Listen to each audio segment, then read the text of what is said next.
GIS के online study में एक बार पुनः आप सभी का हार्दिक स्वागत है।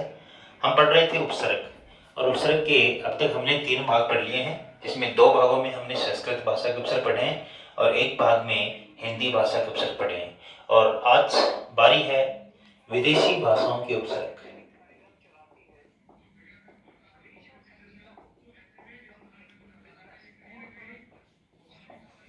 थोड़ी सही इसमें डालनी पड़ेगी।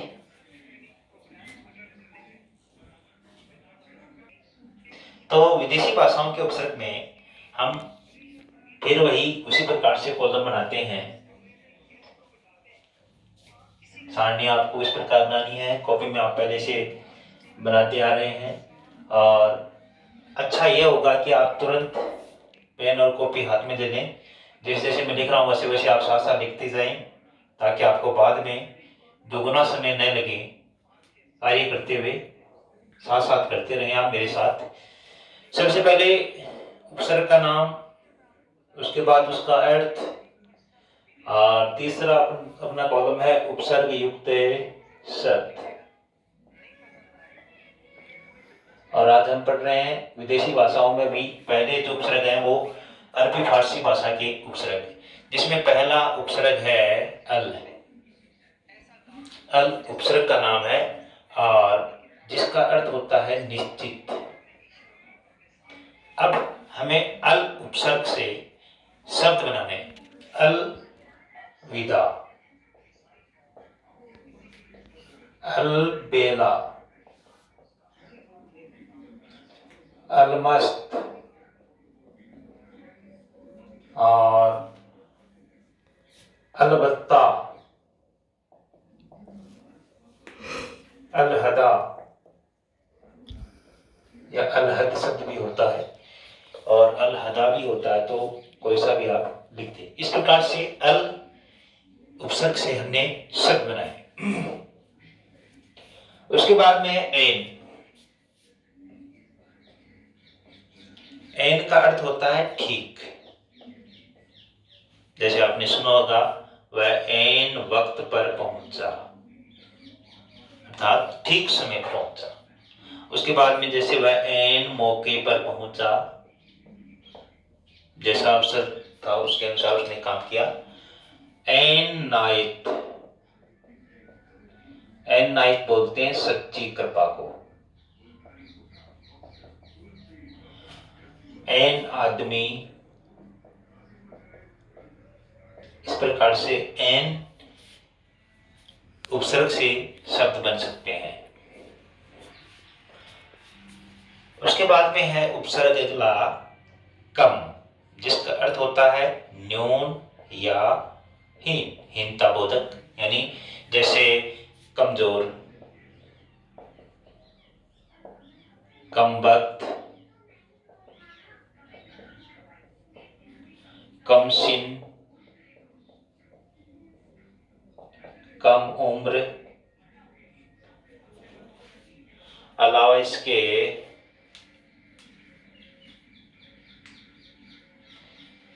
मुख्य मुख्य यही शब्द हैं।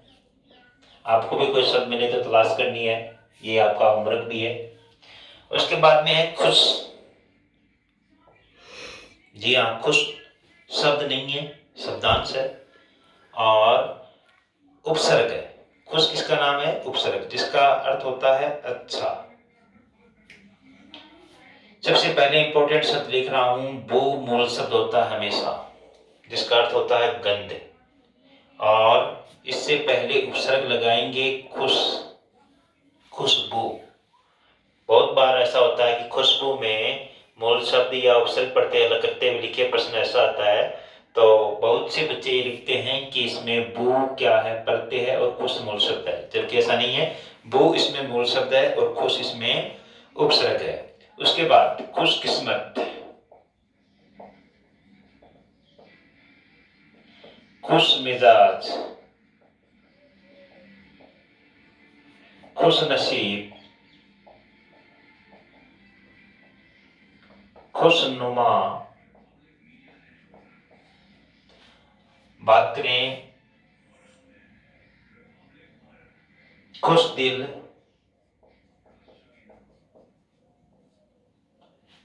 इस प्रकार से खुश उपसर्ग से हम शब्द बना सकते हैं।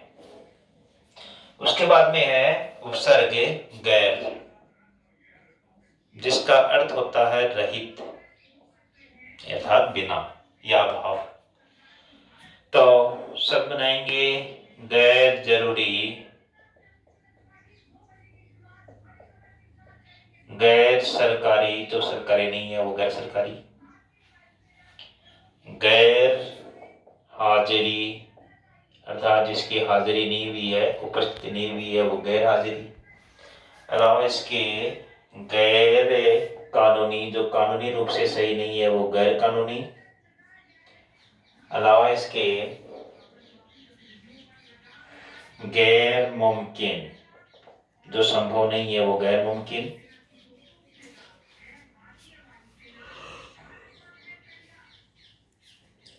उसके बाद में है बै उपसर्ग।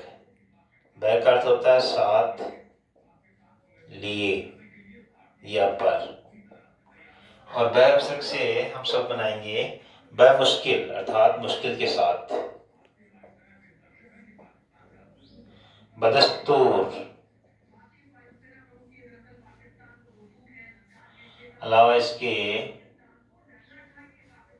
बदौलत,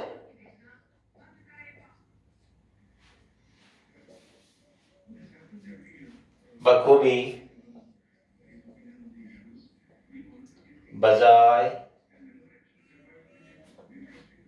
बकौल आदि शब्द बन सकते हैं। उसके बाद में है उपसर्ग हमारे पास बद। बद का अर्थ होता है बुरा, जैसे बदनाम, बुरा नाम जिसका हो, जिसका नाम बुराई की लिपि में सो बदनाम। बदनसीब, जिसका नसीब या भाग्य अच्छा नहीं हो। बदतमीज, जो अनुशासनहीनता दिखाता हो। बदकार, खुशबू लिखा था अपने खुश उपसर्ग में तो बद उपसर्ग में आ जाएगा बदबू। अलावा इसके बदसूरत, जिसकी सूरत अच्छी नहीं हो, शक्ल अच्छी नहीं हो। बदमिजाज,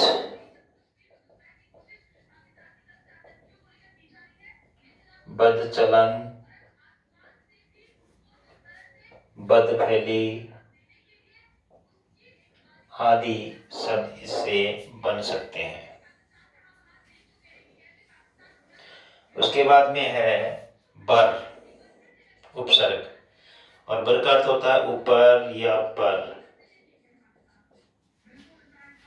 बर्बाद, बर्बाद ऐसे लिखा जाता है आजकल मानक भाषा में, ध्यान रखना। बर्दाश्त, अलावा इसके बरकरार,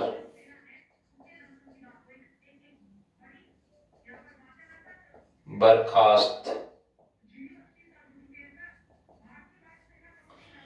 और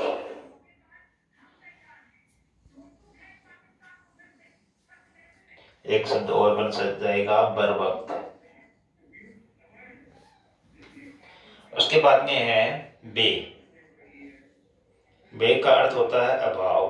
बिन का अर्थ भी हमने अभाव पढ़ा था। अलावा इसके हमने अन का अर्थ भी अभाव पढ़ा था, तो बे का अर्थ भी यहाँ अभाव होता है। और शब्द बनाएंगे बे से अपन बेखटके, बेहिसाब, बेकार, बेचैन, बेमेल, बेरोक टोक,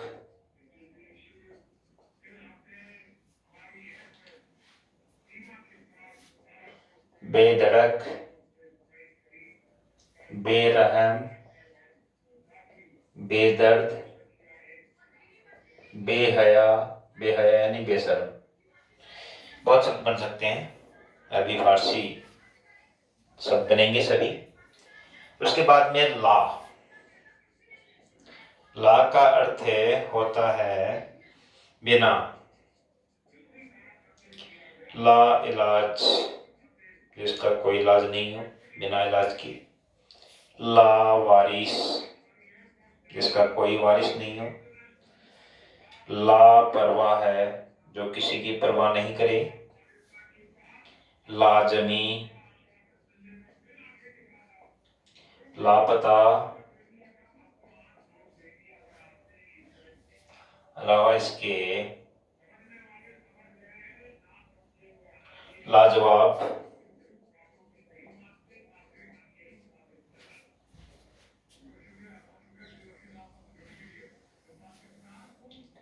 ना उपसर्ग है ना, और इसका अर्थ होता है बिना।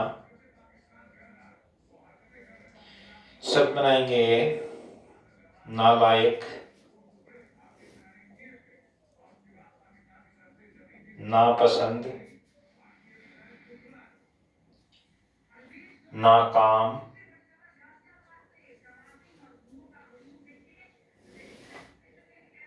नाखुश, नापाक, अर्थात जो पवित्र नहीं है, नापाक जो खुश नहीं है, नाखुश जो बिना किसी काम का है, नाकाम, और नाइंसाफ, सही तरीके से न्याय नहीं हुआ है, तो ना इंसाफ। इसका आप स्क्रीनशॉट ले लें थोड़ा, ताकि होमवर्क करें तब कोई प्रॉब्लम नहीं हो, और साथ साथ कर रहे हैं तो स्क्रीनशॉट की कोई आवश्यकता नहीं है। उसके बाद में 1-2 बचते हैं, वो और देखते हैं।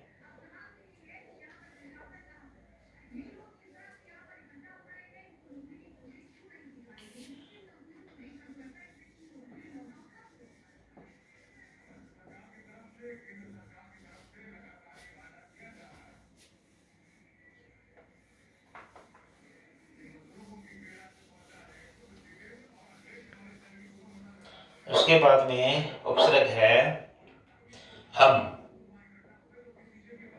हम का अर्थ है समान। सब बनाएंगे हम वतन,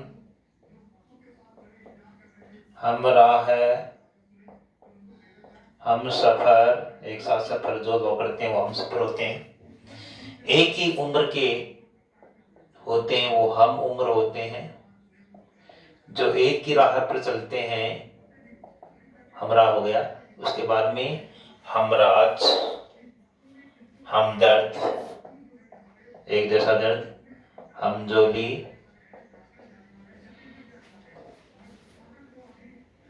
आदि हमसे बन जाएंगे। उसके बाद में हर। हर का अर्थ होता है प्रत्येक, हर एक, हर रोज, हर वक्त,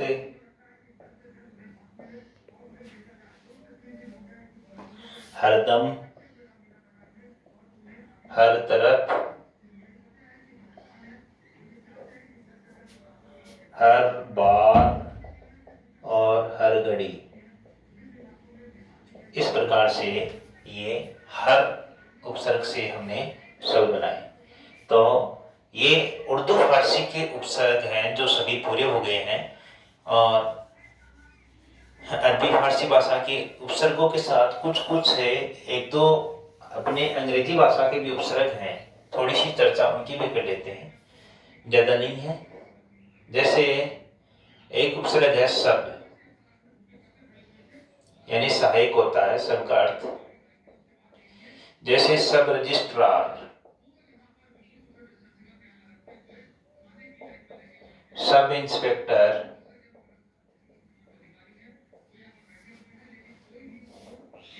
सब ड्राइवर आदि। एक है को उपसर्ग, को के ऊपर ये तो है अनुनासिक, निर्नुनासिक। लेकिन अनुनासिक के ऊपर तो ये अनुस्वार आता है, लेकिन यहां नहीं आएगा, ये को बोला जाएगा। जैसे कोऑपरेटिव,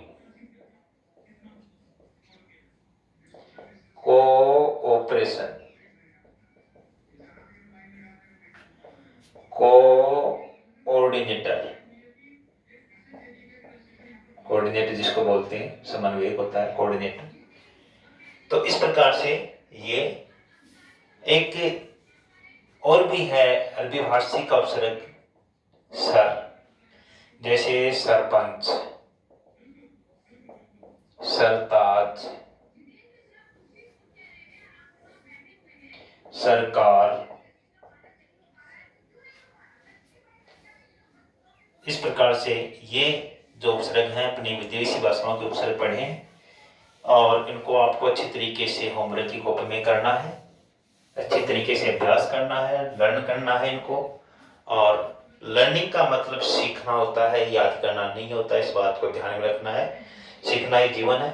बहुत जल्द धीरे धीरे जिस प्रकार हमने ग्रामर के 3-4 टॉपिक कंप्लीट कर लिए हैं, 5-6 पार्ट हमने कंप्लीट कर लिए हैं, तो बहुत जल्द मैं टेस्ट सीरीज आपके बीच लेकर आने वाला हूँ।